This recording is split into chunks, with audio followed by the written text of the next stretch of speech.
sobre as 3 principais técnicas para controlar a bola branca: seguir, parar e recuar, ou como se diz na gíria de bilhar, puxar a bola branca. Dominando estas 3 técnicas, poderemos controlar melhor a trajetória da branca, permitindo-nos prosseguir no jogo de uma forma mais lógica e eficaz. Para uma melhor abordagem a este tema, também vos irei proporcionar ferramentas que irão facilitar esta excitante tarefa, como por exemplo, segurar no punho do taco e como usar a dinâmica do mesmo para uma tacada mais eficaz e precisa. Ora, vamos então aos vídeos. Um problema muito comum no ato de tacar é a forma como seguramos o punho do taco. Se soltarmos de forma leve, abrindo um pouco a palma da mão, o movimento fica menos tenso, mais suave e o taco sai em frente, melhorando assim a precisão na bola branca. Se apertarmos muito, o taco tenderá a subir, pois a força que é exercida funciona como se tivéssemos um peso atrás, fazendo levantar o taco à frente.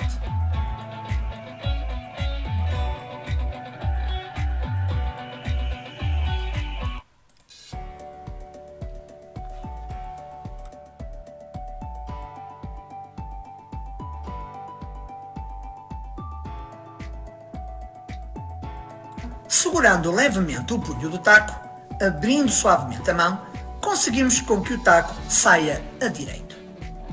Se agora seguro com força, apertando o punho do taco, ele sobe automaticamente. Praticando o exercício desta forma, aprendemos melhor como segurar o taco, proporcionando uma melhor tacada. Noutra perspectiva, vemos que enquanto eu seguro de forma mais leve o taco, este efetivamente desloca-se em linha reta. Se eu fizer força, então o taco terá tendência a desviar para os lados ou subir. Na minha pré-rotina, ou seja, antes de tacar na bola branca, se eu der maior amplitude ao movimento do taco, qual a impressão que nos dá? Vou tacar devagar ou de força? Todos os alunos com quem tive o prazer de trabalhar responderam que eu ia tacar com força. Movimentando eu menos então o taco, a resposta à mesma pergunta foi também unânime. E desta vez disseram-me que eu iria tacar devagar. Foi então associada à dinâmica do movimento do taco a força da tacada. Parece então ser do senso comum de que os movimentos da pré-rotina, na nossa percepção visual, estarão associados à força da tacada. Recomendo que analisem e reflitam sobre esta temática.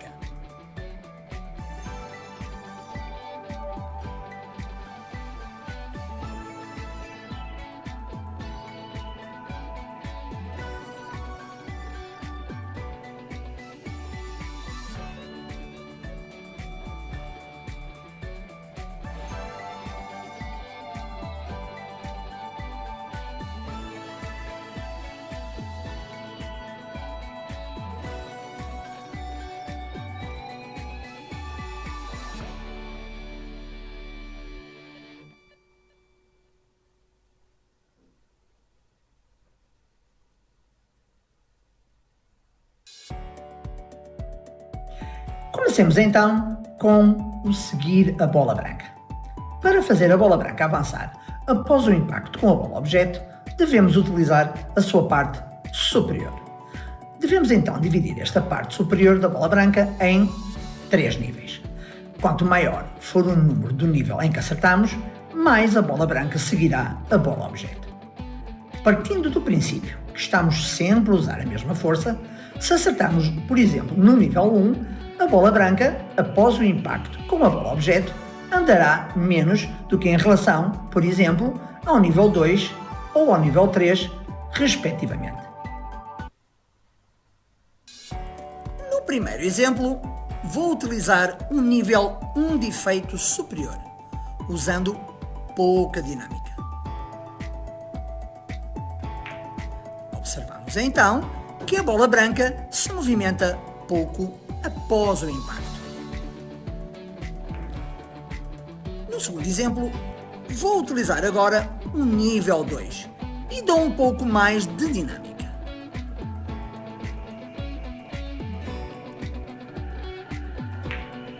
Desta vez, a bola branca movimentou-se mais relativamente ao exemplo anterior. No terceiro exemplo, utilizando agora o nível 3, vou dar ainda mais dinâmica. Reparamos então que este é, dos três exemplos, aquele em que a bola branca mais se movimenta após o impacto. Antes de prosseguirmos para a próxima técnica, vamos agora ver um exemplo prático com colocação para a bola preta de uma tacada com muita dinâmica no nível mais superior da bola branca.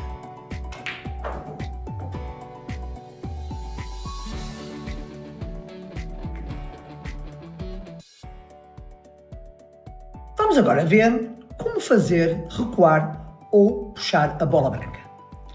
Para fazer a bola branca recuar após o impacto com a bola objeto, devemos utilizar a sua parte inferior.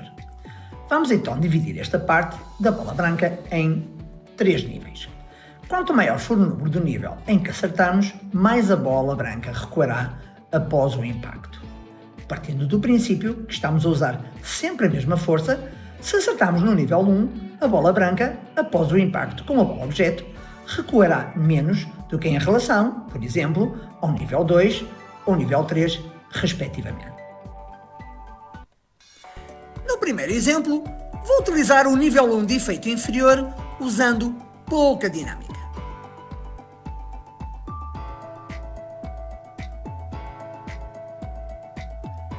Observamos então que a bola branca recua pouco após o impacto.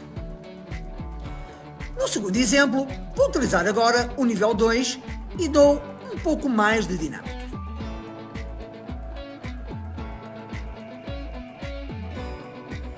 Desta vez, a bola branca recuou mais relativamente ao exemplo anterior. No terceiro exemplo, utilizando agora o nível 3, vou dar ainda mais dinâmica.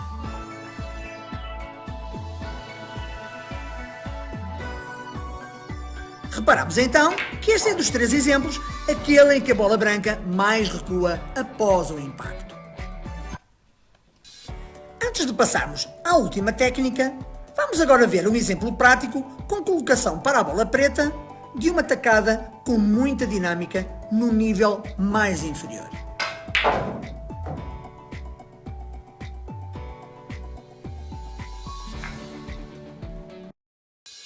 Para pararmos a bola branca após o impacto com a bola objeto, teremos de usar a parte central e inferior da bola branca. Se a bola branca estiver muito perto da bola objeto e tacarmos na parte central, ao aplicarmos um golpe mais seco, a bola branca para. Consoante a distância entre a bola branca e a bola objeto vai aumentando, teremos de acertar cada vez mais nos níveis inferiores da bola branca. Isto porque o atrito do pano da mesa de bilhar vai diminuir a quantidade de efeito entretanto aplicado, fazendo com que a bola branca chegue à bola objeto com menos efeito do que aquele inicialmente dado. Vejamos então alguns exemplos. No primeiro exemplo, vou utilizar pouca dinâmica usando o nível 1 de efeito inferior, pois a distância entre as bolas é de apenas um diamante. Observamos então que a bola branca para após o impacto. No segundo exemplo, como a distância entre as bolas é maior, sendo agora de 2 diamantes, dou um pouco mais de dinâmica usando o nível 2. Como podemos observar, desta forma, também paramos a bola branca.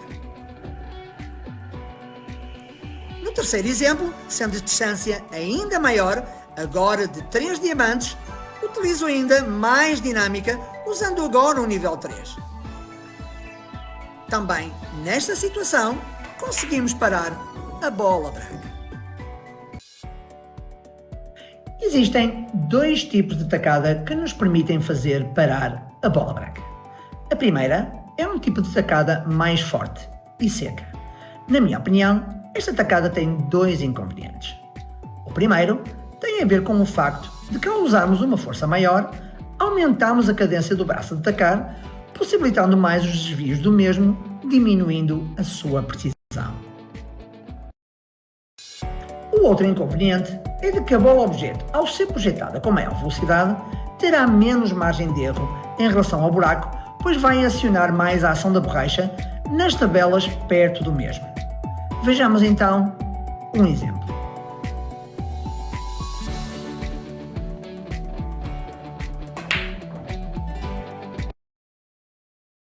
A segunda opção é um tipo de tacada mais suave, mais controlada e é, na minha opinião, a que melhores resultados tem, pois permite-me uma melhor ação do braço de tacar, melhorando assim a precisão e também proporciona mais margem de erro, pois a ação da borracha das tabelas perto do buraco vai ser menor, tornando o buraco mais generoso.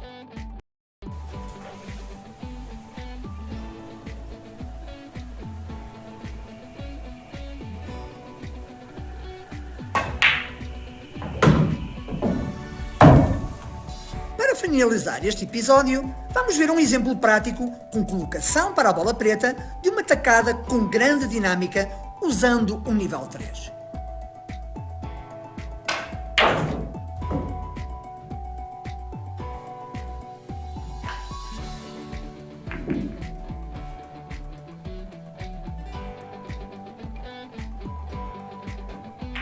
Boas tacadas, meus amigos, e até ao próximo episódio.